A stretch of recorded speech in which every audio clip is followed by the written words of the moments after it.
C'est l'heure de C'est votre emploi, votre rendez-vous avec le monde du travail toutes les semaines sur BFM Alsace en partenariat avec Top Music. On va parler, Anne-Sophie Martin, rédactrice en chef de Top Music, de qualité de vie au travail ce soir. Oui, bonsoir Mathieu, pour parler du bien-être au travail. Notre invité est Philippe Studer, vous êtes le directeur de ED Institut. Bonsoir. Bonsoir, alors oui, effectivement, directeur sur le papier. Après, d'un point de vue plus opérationnel, je suis le gardien de la vision et des valeurs et du cadre de vie chez ED Institut, que nous avons co-construit en 2017. Et c'est ce qui me tient à cœur et c'est mon moteur, si vous voulez. D'accord, c'est votre moteur. ED Institut, je rappelle que c'est une entreprise d'études marketing à Strasbourg.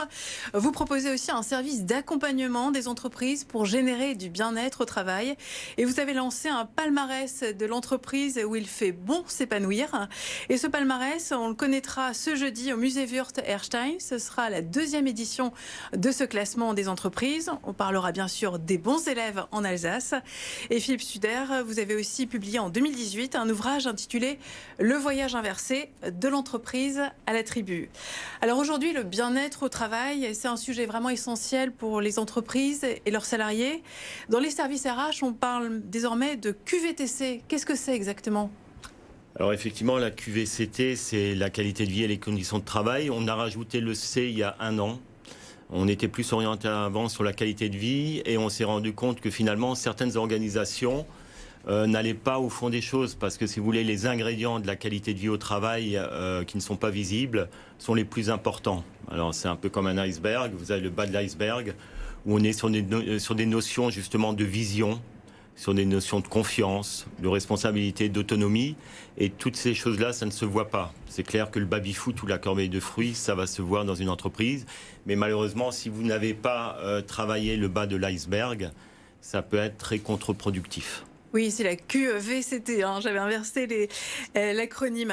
Donc oui, c'est vraiment une notion importante en entreprise. Et vous conseillez ces entreprises pour qu'elles apportent un environnement favorable au bien-être des salariés. Quelles sont les mesures concrètes que vous mettez en place ? Alors nous, on a eu la chance d'avoir une prise de conscience en 2007 et d'entamer notre propre transformation. Et effectivement, aujourd'hui, on diffuse cette expérience, mais chaque organisation a son histoire, a sa culture. Donc le copier-coller n'existe pas. C'est à chacun d'aller retrouver justement des notions dont on parlait avant, de partager une vision, de co-construire une vision avec les équipes, pour que le matin, quand on va travailler, on a envie d'y aller parce que la vision dépasse le collectif. Donc on y va avec beaucoup d'envie. Et aussi un engagement. Donc pour engager, vous me posez la question d'engagement. Donc il y a différents leviers. Il y a un autre levier qui est aussi l'environnement du travail. Ça peut être aussi dans une usine la sécurité. Dans des bureaux, ça peut être l'espace de vie. Il faut qu'on s'y sente bien. En tout cas, il faut d'abord placer les collaborateurs. Il faut qu'on s'y sente bien, mais vous m'avez dit que le baby-foot, ça ne suffit pas. Non, ça ne suffit pas. Alors, loin de là, parce que si on s'y sent bien, donc ça, c'est l'environnement de travail, mais que le manager ne fait pas confiance à ses équipes, ça ne peut pas fonctionner. Donc, il faut quand même qu'il y ait des notions de base qui soient là, des notions de confiance, comme on disait, d'autonomie, de responsabilité. Et ça, c'est des besoins un peu universels. On a tous besoin de ça pour être considérés, pour se sentir bien. Et si je me sens bien, je vais donner le meilleur de moi-même. Sauf que depuis 150 ans, on a d'abord placé les objectifs, on s'est focalisé sur les objectifs, atteint tes objectifs, et après, on va te récompenser, entre guillemets. Justement, le bien-être au travail et la productivité, l'efficacité, c'est compatible ? C'est toujours compatible ? Alors là, c'est plus que compatible, parce qu'il y a une vingtaine d'études qui ont prouvé la corrélation. Si je me sens bien, c'est ce qu'on appelle la symétrie des attentions. Un collaborateur heureux va rendre son client heureux. Si je me sens pas bien dans l'organisation ou dans l'entreprise, je ne peux pas donner le meilleur de moi-même. Donc c'est vraiment du bon sens, sauf qu'on le revisite depuis quelques temps, poussé aussi par des évolutions sociétales, notamment les nouvelles générations, qui nous poussent et qui recherchent plus de sens et qui cherchent un équilibre plus important entre vie professionnelle et vie privée.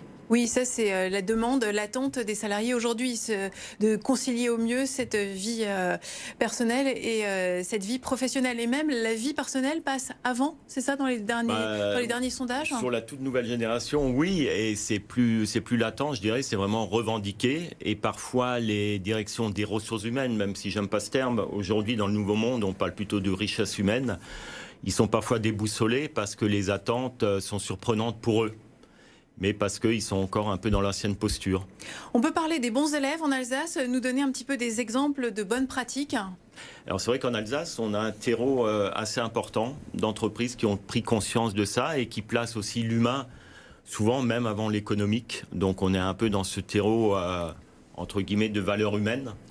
Et des entreprises, il y en a beaucoup. C'est pour revenir sur ce fameux classement. Bien sûr, donc, bien sûr. L'entreprise où il fait bon s'épanouir en Alsace. Alors, je vais en citer quelques-unes. Je vais en citer quelques-unes, mais elles sont nombreuses.